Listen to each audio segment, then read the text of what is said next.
a long time, and some of you might know my advisors were the organizers, Amir and Ran, and Avi was kind of an unofficial advisor, and I was very lucky to spend time at the institute as a grad student and work with Avi, and this is really it's really fun to be here and celebrate and see all these nice works. So my talk will be very mathy, and the reason my rationale was, I'm speaking last, almost last, and by now everyone is exhausted, all the anecdotes and jokes, and Avi is probably sick and tired of hearing about how he's good with babies and all these things. But I couldn't skip this one because this is very recent. This is my daughter, Maya, and this is when she was 5 weeks old. This is her first smile. And Avi was the reason she was smiling, and unfortunately I wasn't there. I was at a conference. And when I got back, she wouldn't smile for another month. So this was very frustrating. Okay, so math. Avi mentioned in passing in the last talk that he's obsessed with scaling, and so I'm actually talking about this stuff, and I'll mention some recent works of Avi, one of them in this Fox, and another one even more recent. So this is stuff that, and again, I'll show it from kind of my angle, my personal and very partial view of it. And there's really one thing I want to show that I think is pretty cool, is how two very kind of different optimization techniques turn out to be special cases of the same thing. So the first one is matrix scaling, and I'll explain what it is. You have a matrix, you're trying to scale the rows and the columns to get something nice. The other technique is less well-known, and the name is a bit of, it's been called different things in different places. I'm going to call it Brascamp-Lieb normalization, which I just came up with for this talk. So it's a way of giving a set of vectors, finding a change of basis that gives you some nice property that you're interested in.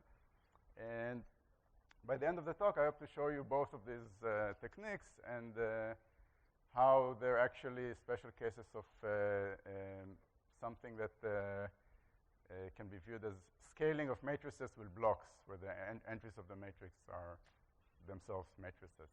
And maybe if I have time to show some applications in a paper that's kind of in preparation, in writing now with some applications of this thing. So start with matrix scaling and stop me if there are questions. I should have plenty of time. So what's matrix scaling? So you have a matrix of real numbers. Let's say it's square. And you're trying to find the scaling coefficients, one for each row and one for each column, such that, so what is scaling? You basically define a new matrix B where the ijth entry is multiplied by the ith row coefficient and the jth column coefficient. So it's like you're multiplying A from the left by a diagonal matrix with the ri's, and from the right with a diagonal matrix with the ci's. And you want this new matrix to be doubly stochastic. So you want the sum, the L1 norm of each row and of each column to be 1. So sometimes this is defined for non-negative matrices, but you can define it in this way. And so it's a well-known problem. Has a lot of applications. And for this talk, I actually prefer to work in L2 norm. So I'm just replacing L1 with L2. And I can also, once I do this, I can just work with complex matrices just to make things the most general. And it's very easy exercise to show that if you can scale in L1 norm, you can scale in L2 norm, and if you can scale in L2 norm, you can scale in L1 norm. So it's really, it doesn't really change the problem at all. It makes it a bit nicer to generalize. So this is the problem. It's an optimization problem. So this was studied by Sinkhorn in the 60s, and the famous theorem is that necessary and sufficient condition for scaling is that there's a perfect matching in the support graph. So this is the bipartite graph that has an edge if the corresponding entry of A is non-zero.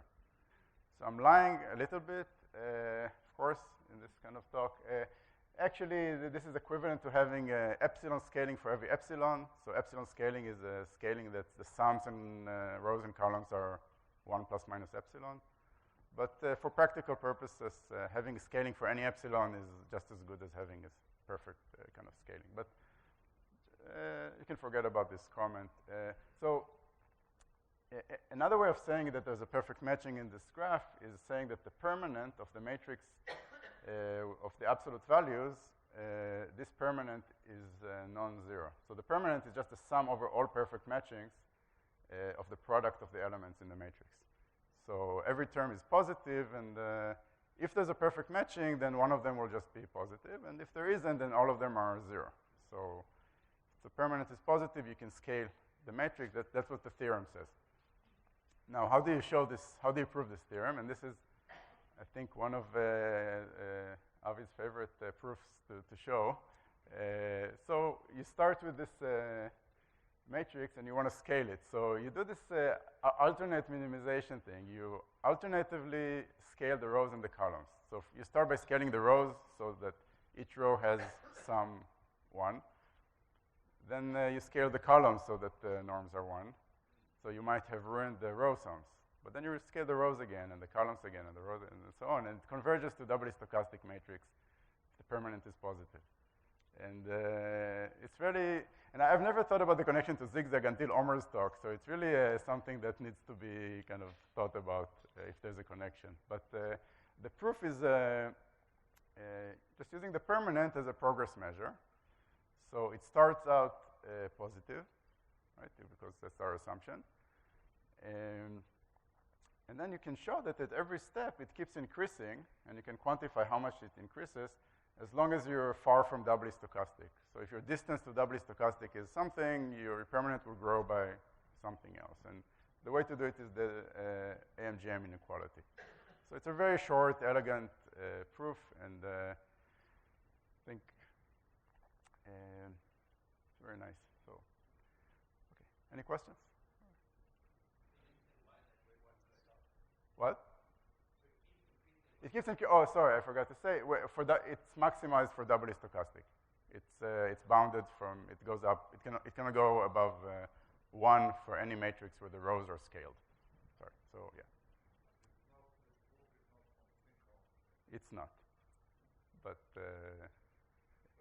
the theorem is his. Well, I have this, yeah. So this is the paper that with this proof. It's a paper by Nati, Alex Mordinsky, and Avi, where this was actually used as a crucial part of the best-known polynomial time approximation for the permanent. So the approximation ratio is not amazing. It's e to the n, but still, I think it's amazing we can get something for this, Sharpie complete, very hard function. So this is one application in theoretical computer science. There are applications outside of theoretical computer science for metric scaling. From what I read, even the World Bank uses this to calculate exchange rates and things like that. So there's actually applied. Maybe I shouldn't say this on camera. I don't know anything about that. Here's another application we had for this in joint work with Avi, Boaz, and Amir Yudayef a few years ago. We're interested in bounding the rank of some matrices called design matrices. And these are just matrices where the rows, each row doesn't have too many non-zeros. Every column has many non-zeros, and the supports of different columns don't intersect too much. So it's just a condition on matrices where you know something about the non-zero entries, that they're spread out kind of nicely. And we were trying to bound the rank, and we spent a lot, and we could do it if the entries were bounded, not too small, not too large. And I think one day Avi came to the cafe, and we were thinking about it. It's like, oh wait, I have this paper from '98 with Nati where we do scaling. Maybe we should do that. And of course, it worked. And so we ended up with some applications in discrete geometry, clients and sets with many collinear points, and also two-query locally correctable codes over the reals, whatever these are. So I don't want to go into the applications too much. I want to focus on just the techniques. But So this is matrix scaling, and now I want to show a different type of optimization technique, this Brascamp-Lieb optimization, which looks very different and also has application in theoretical computer science. So here's the problem. You have a bunch of unit vectors, n unit vectors in Rd. Think of n as bigger than d. So you have more than, they span Rd, and there might be more of them. And you're trying to find a nice change of basis. So what's a nice change of basis? You're trying to find a matrix T, or mapping from Rd to Rd, such that now you're doing two things. You're applying the change of basis on the VIs, and then you're normalizing them to have unit length. So you end up with a bunch of unit vectors given by this formula. So it's a nonlinear thing. It's a linear operator, but then the scaling makes it nonlinear. So it's a complicated thing. And the thing you want the resulting vectors to be in what you might call a well-spread position. So this is just to explain. So these are matrices. These are rank 1 matrices. And because this is each UI is a unit vector, this is just the orthogonal projection on the direction UI. So as a matrix, it's a rank 1 matrix. It just projects onto that direction. And you want the sum of these projections to be the identity matrix. And this constant here, d over n, has to be d over n because you want the kind of the traces on both sides have to be the same. And these are all trace 1. So you want the normalized sum of projections to be the identity. And if you think about it, if d is equal to n, this is just asking for to start with a basis and move it to an orthonormal basis, which we all know you can always do. But now think about having twice as many vectors as the dimension. Let's say you have 2D vectors, and you want to move them to a situation where they behave kind of like an orthonormal basis, even though there are too many vectors. So, and the nice thing about why is it called well spread? Well, once you have this, you can actually show very easily that no small region can contain too many of the vectors, because then you just take the middle of this region and the projections will add up to too much. So they're kind of have to spread out nicely. Again, this is not completely accurate, but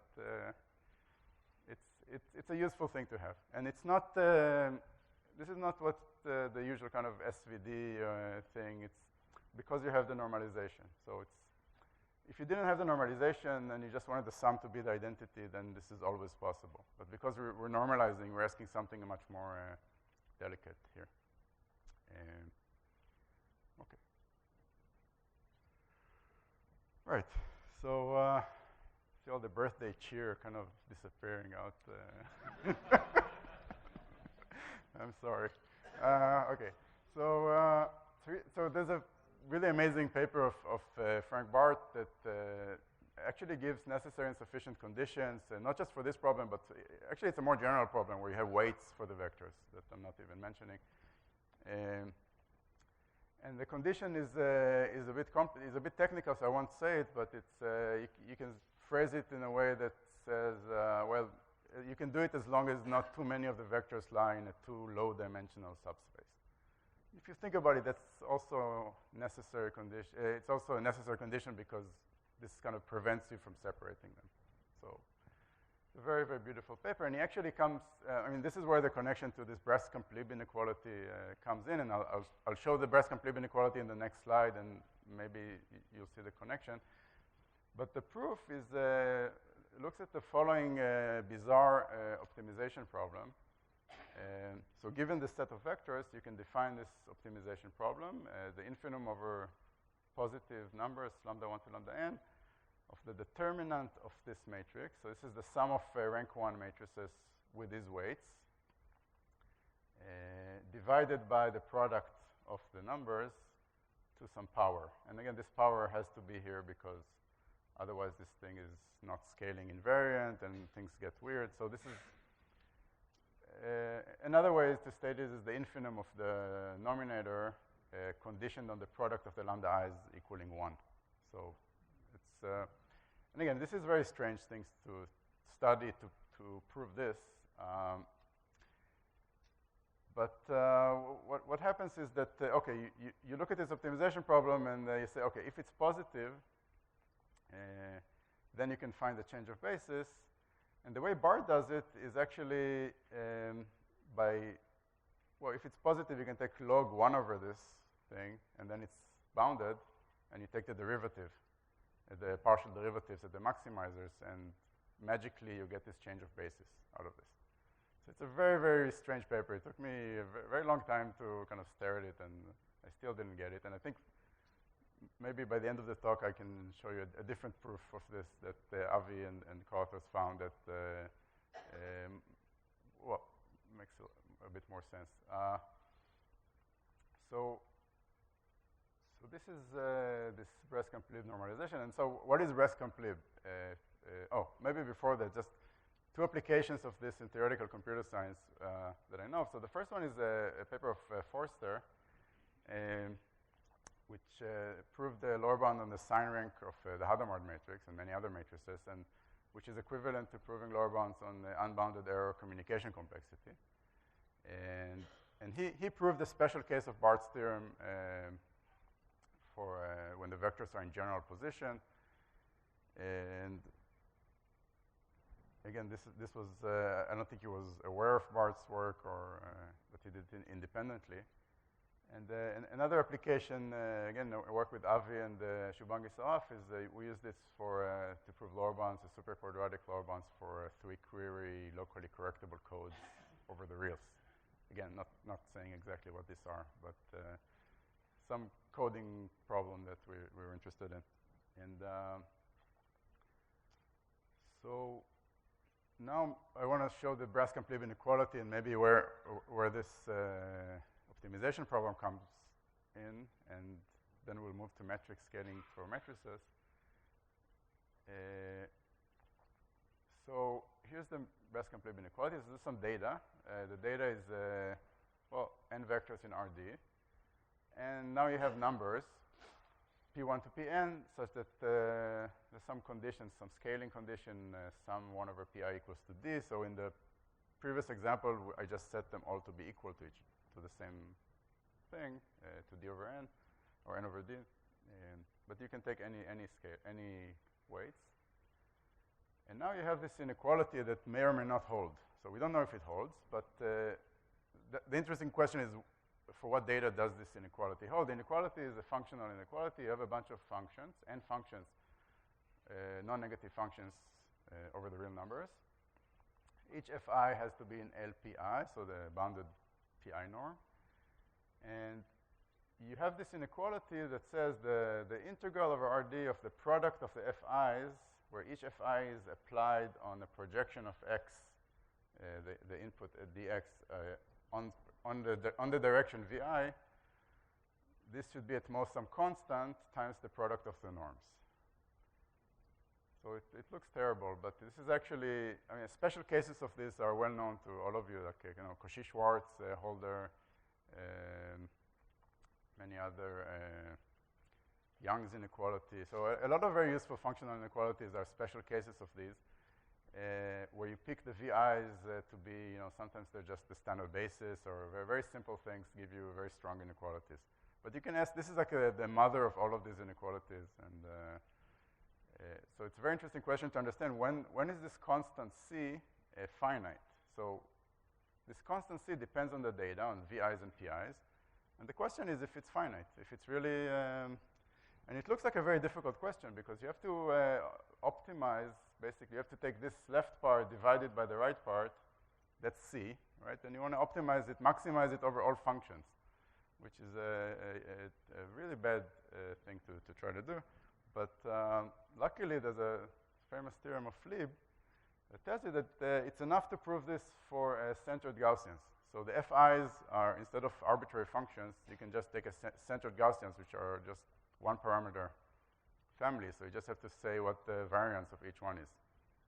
So instead of optimizing over functions, now you're optimizing over n real numbers, positive real numbers.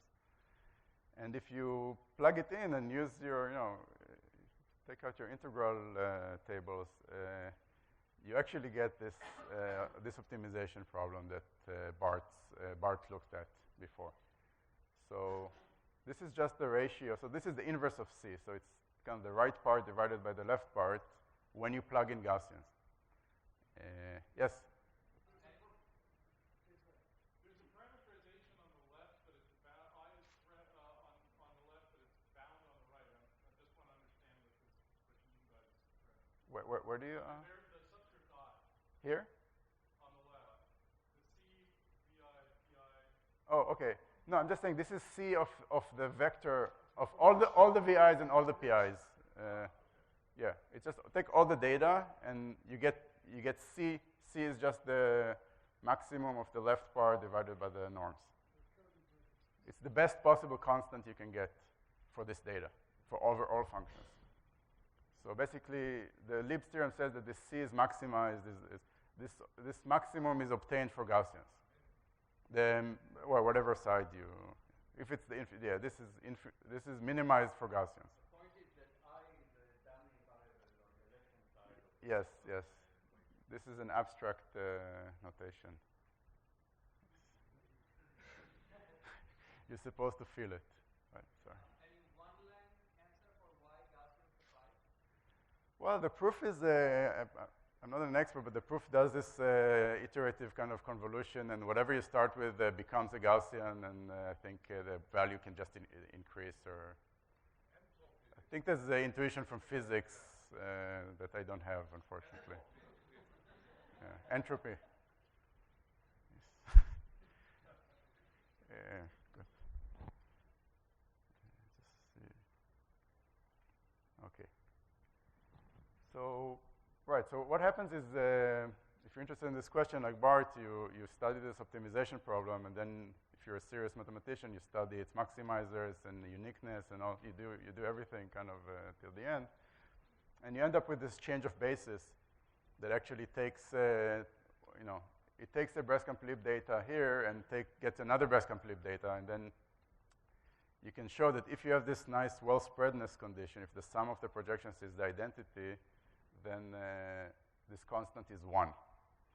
And then you just have to quantify, how much you lose in this transformation. And so this normalization technique, what I'm trying to say, this Brascamp-Lieb normalization that we used in a separate way, is used in a very specific way to find this constant by transforming the inequality into a nicer inequality and then, analyzing this nicer inequality. So that's kind of where it comes from.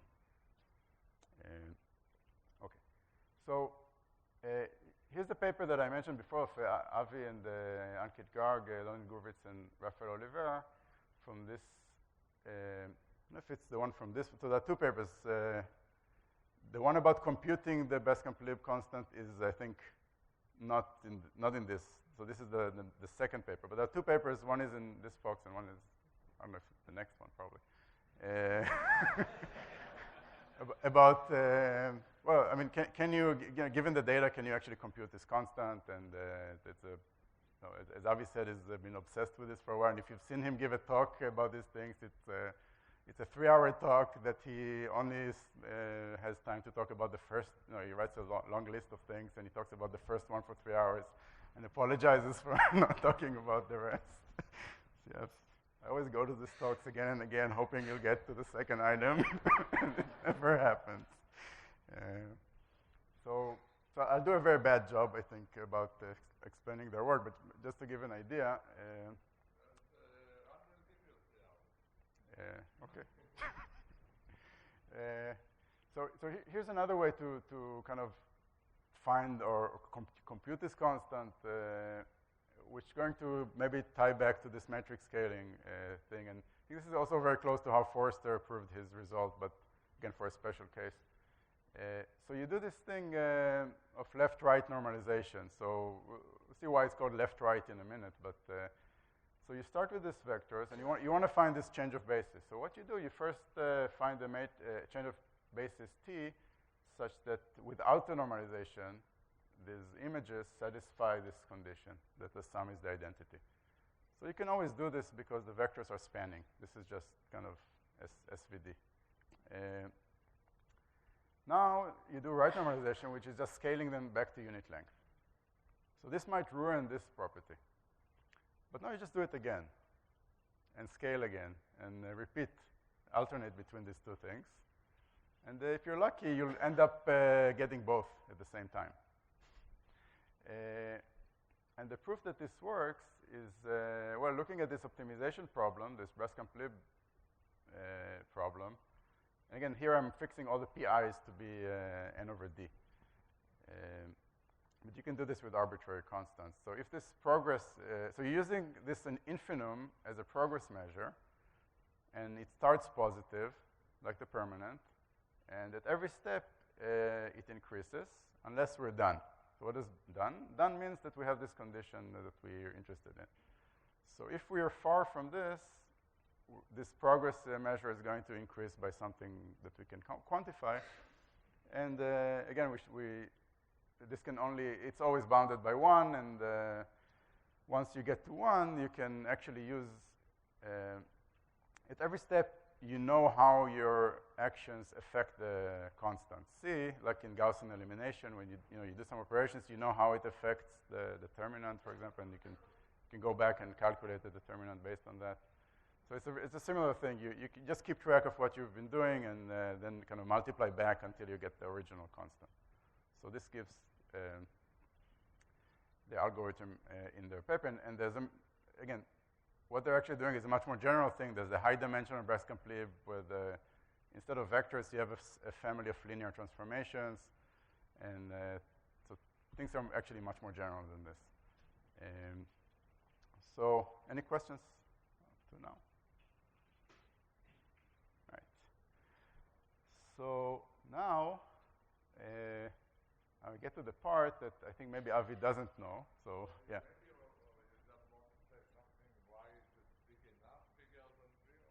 Okay, yeah, if you want a polynomial time algorithm, it has to start not too close to 0.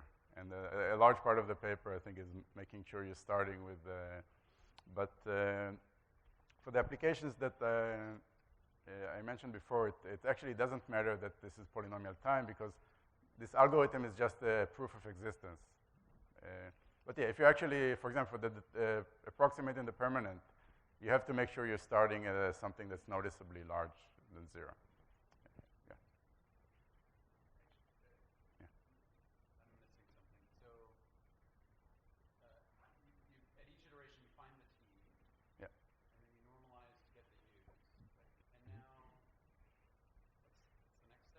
You find that now. You use the same U's that you plug the U. Yeah, now you replace the VI's with the U's, and you do the same thing again.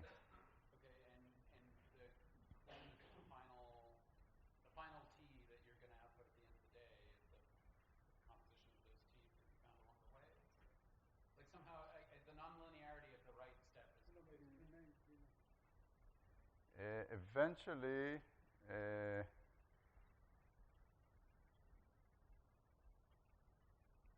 Well, you have to keep, I think when I show you the metric scaling version of this, it'll be clear because you can keep track of all the constants that you scaled and all the matrices.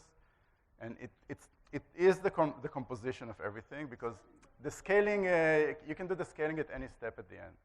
You can defer the scaling always to, yeah, the scaling that is determined by the linear map. I think when you see it as a metric scaling thing, you'll maybe, it will be clear, but it's a good question. It's not. You have to do it by hand. Maybe do 2 iterations by hand and see. So it's not obvious that like all these different scalings in different directions are consistent with the same. It's true. It's not. But if you write it down, you see that it is. Okay. Other questions? Right. So now here's an attempt to show that both of these techniques, the metric scaling and this Brascamp-Lieb basis change, is special cases of one thing. So now I wanna talk about matrices with blocks. So I actually have to consider non-square matrices here, so m by n matrices. And the block, each entry of the matrix is itself an R by C complex matrix. And again, R and C, the blocks don't have to be square. So I need all this flexibility to get both of these extreme examples. So let's first define what does it mean for a block matrix to be doubly stochastic. So we'll use this definition. So I want the L2 norm of each row and each column to be 1, but you have to be more careful. So the L2 norm of a row I'm defining as the sum of Aij star. And it's like taking A and multiplying it from the right by its adjoint, and then looking at the diagonal blocks and asking that they're all identity. Okay, so if you have a scalar matrix, this is just the L2 norm.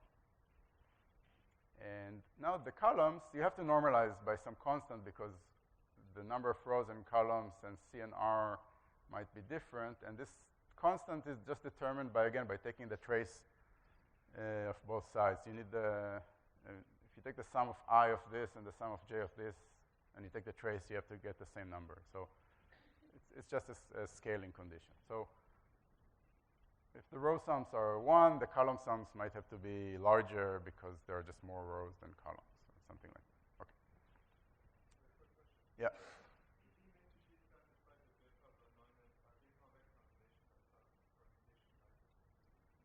No, it's an arbitrary.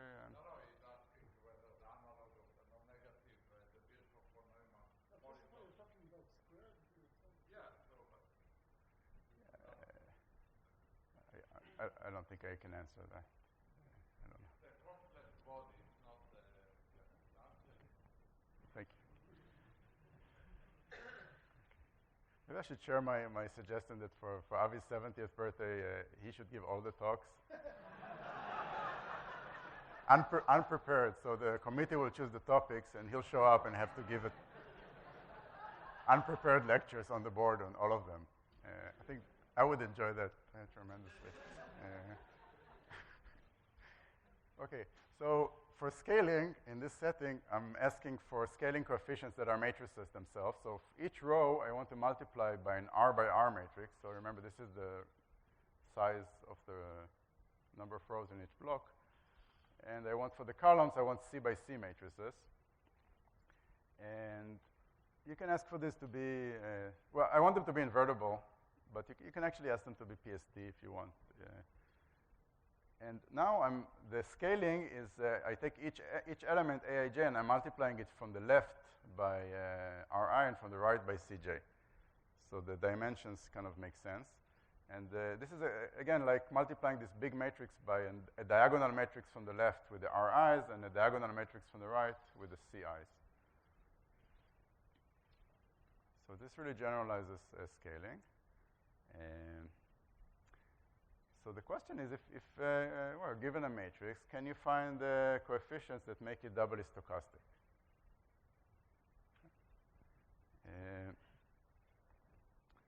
So obviously this generalizes metric scaling. Now I have to convince you that it also generalizes the Brascamp-Lieb change of basis. So first observe that, well, you can always get one of the two. So you can always normalize the rows or normalize the columns. You can just, the row, you can multiply each row by the inverse of this matrix here. Well, you have to be careful if it's invertible or not, but assuming if the matrix is not too degenerate, you could do it.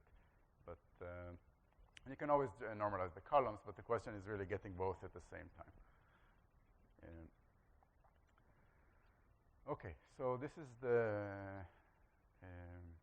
problem. And now, why is this Brascamp-Lieb? So I claim that the Brascamp-Lieb normalization is scaling this following weird matrix. It's a matrix with one row, and each entry is a d by 1. It's this vector. So I just take the vectors and put them as, this is like one row matrix where the blocks are very skinny.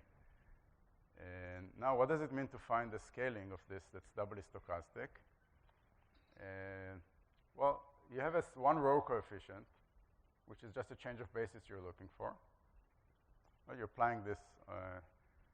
And the column coefficient, so doubly stochastic, so the columns have to be, have to have unit L2 norms. So this is exactly asking that these vectors are unit length. So the column coefficients are completely determined. Once you have this mapping, you just have to normalize by the inverse of the size. Sorry. And this condition the row normalization is exactly the condition of the orthogonal projections equaling the identity.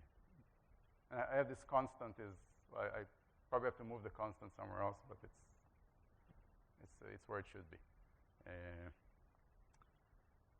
Okay, so this Brascamp-Lieb is scaling of a matrices with one row. But can we get some, I mean, does this really buys us anything? Yeah, so this really bugged me. I mean, we had these two techniques and we used them for similar problems, and we really didn't, and the proofs of this, both of these techniques were similar, and I think finally we know that what's going on with this picture. And Adam, for your question, so if you repeatedly normalize the rows and the columns, so if I have row, column, and I repeat it, you get a new row-column normalization. So it's very easy to see, I think, in this picture. Okay, so here's a plug for a new paper that we're just finishing up now, and we kind of study this question of metric scaling for blocks, and we give sufficient conditions. They're not very far from necessary, just sufficient conditions, sufficient for our purposes. And the techniques are heavily based on the previous paper of Avi and Garg, Olvera, and Gurvits. And somehow in the background, there's this operator scaling machinery that I'm not mentioning, that once you mention it, you're in a 3-hour endless loop of invariant theory and then very, very heavy math. So actually in our paper, we consciously try to avoid it and try to give a self-contained proofs for things that we needed. So we're not using any fancy math. We're using one paper of Tau and co-authors, Bennett, Carberry, Christ, and Tau, but that's it. So, and we end up proving, so using this, we prove a generalization of this lower bound for the rank of design matrices, but now we allow the matrices to have blocks, which is useful again, in applications in discrete geometry that I think I actually have time. Yes, I have. So what's the substitute for projective filament? The Brascamp-Lieb, so for these matrices, yeah. It's a positivity of optimization problem that involves all of these blocks. You have you're optimizing over PSD matrices, x1 up to xm. I didn't want to include it in this talk because you're optimizing over PSD matrices, one for each row, and then you're taking in the denominator you have the determinant of. So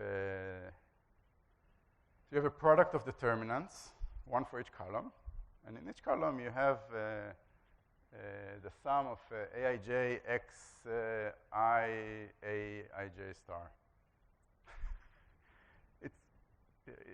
It's a sum of matrices for each column, and you take the determinant and you multiply and you divide by. But you're optimizing over, instead of optimizing over positive numbers, you're optimizing over PSD matrices. And we didn't invent this problem. It's this paper of Bennett, Christ, and Carberry and Tau, they do the Brascamp-Lieb inequality for the high dimensional Brascamp-Lieb, and again, it's like taking one row matrices. So you basically, they had this problem for one row. You just have to generalize this for more rows, and again, it's also, if you know the operator scaling machinery, it comes from there. So it's all there's also the notion of capacity from that you might know that's kind of behind the scenes here that I didn't mention. Yeah. So these are sufficient, but do they recover the necessary sufficient for the original matrix, like the permanent conditions for the Sinkhorn? You do have some, you need to think about the square matrix, and the block was 12, then it would be yeah. non-zero diagonal in the sense, in the more general. If you specialize this for scalar matrices, you get something that's actually bounded from below by the permanent. It's not the permanent. You have this optimization problem, but you see that it's always at least a permanent. Okay. Right. So for the rest of, how much time do I have? 5 minutes. So I'll try to very quickly sketch some geometric applications.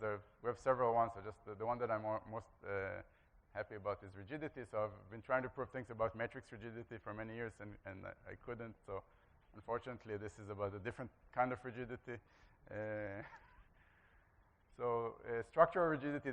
So this is a problem that I think Lovash mentioned in his talk. There's many names: planar rigidity, graph rigidity, joint bar rigidity. You have a set of points and a set of rigid edges or bars, and you're asking if there's a non-trivial way to move the points, maintaining the distances between edges. So, for example, the top one is not rigid because you have this movement from here to here. It's a smooth movement, and this triangle is rigid because the only thing you can do is rotate and shift. And the question is what graphs are rigid and so on. It's a beautiful area of combinatorics.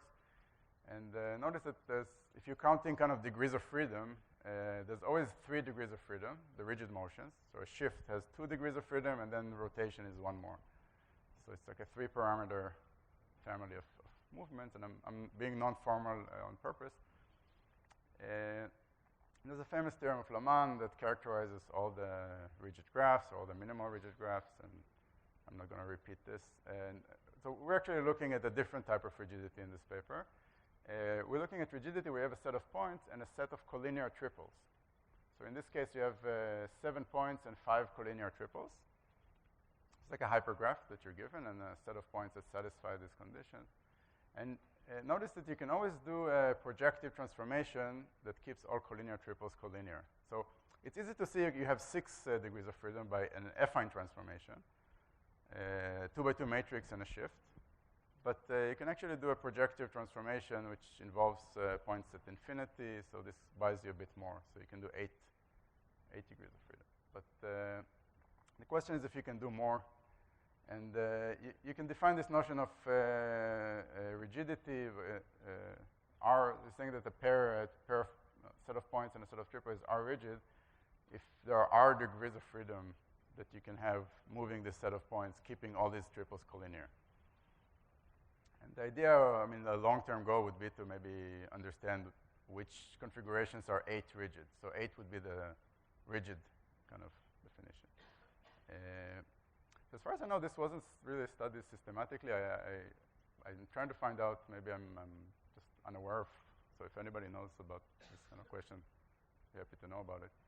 And what we can show in this paper, one of the applications is upper bounds on this rigidity. And currently, the lowest number we end up getting in the best possible scenario is 15. So if every pair of points is in exactly 1 triple, which can happen in the complex numbers, we get an upper bound of 15. But we're still trying to maybe not just lower, but it's already nice to get a constant. And we get a general theorem saying something about if you have enough triples and every pair is not too many triples, then you have an upper bound on this degrees of freedom. That's a function of all these other numbers. So how does this use this matrices with blocks and scaling? So there's this thing called the rigidity matrix. And so basically, you take this configuration and you concatenate all the vectors, all the points in the configuration into 1 point in R2n. And then you think of a perturbation of this set of points as a curve passing through this point. So it's a parameterized function, a smooth function, such that if you substitute at time 0, it's this configuration. And to look at the degrees of freedom, you look at the gradient, or the derivatives at 0. Derivatives with respect to t. And to show that there are not many degrees of freedom, it's the same basically as showing that this vector has to be in a low-dimensional subspace. So kind of the number of independent directions of movement is small. And the way to show it is to show, okay, this vector of derivatives has to satisfy many linear equations. And then you put all these linear equations together in a matrix, and you show that this matrix has high rank, and then this vector has to be in a low-dimensional space. So where do you get this kind of linear equations? You look at the collinear triples. Every collinear triple satisfies this equation. So if you put these 3 points in a matrix with 1s at the end, the determinant is 1. Is 0, sorry. So this is, if you think about it as a function of t, it's a fixed function. You can take the derivatives and set them to 0. And this gives you a linear equation in these 6 numbers of these 3 points, the 6 coefficients of the 3 points. Now you take all these equations and put them in a matrix. So this is a matrix that every row corresponds to a linear combination. And this matrix has a natural partition into blocks that are 1 by 2. So every 2 columns are kind of paired together because they're for the same point. And every row is a linear equation. So the 1 by 2 blocks are just the coefficients that you get from this equation for whatever point you're looking at. And if a point is in many collinear triples, this column is going to have many non-zero blocks. And you can also argue that 2 columns don't intersect in too many. So every pair of points is not in too many triples together. You can always guarantee that. And well, then you want to apply this rank theorem that uses the scaling theorem, and that's the main idea. Okay, so I think this is enough. Thank you, Avi, and happy birthday.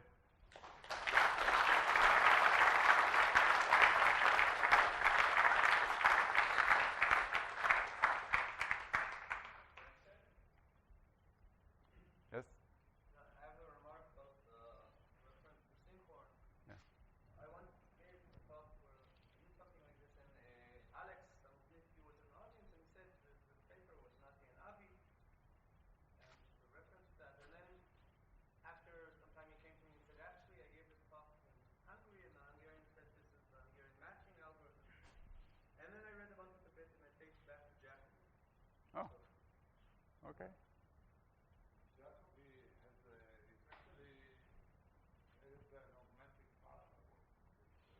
He uses in a paper on ordinary differential equation, which he really cares about polynomial time because he doesn't want to work hard.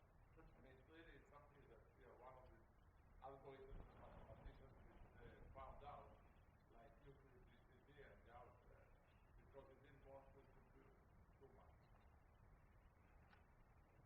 1890. Yes?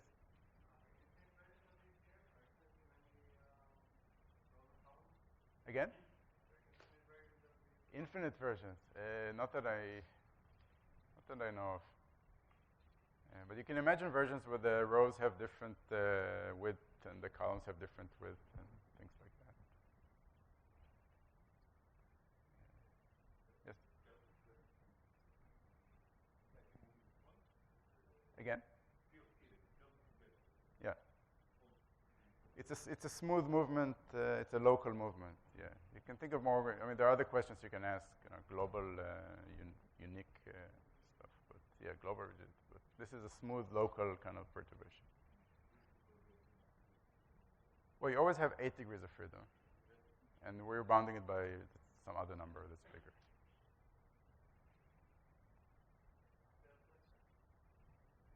Yes?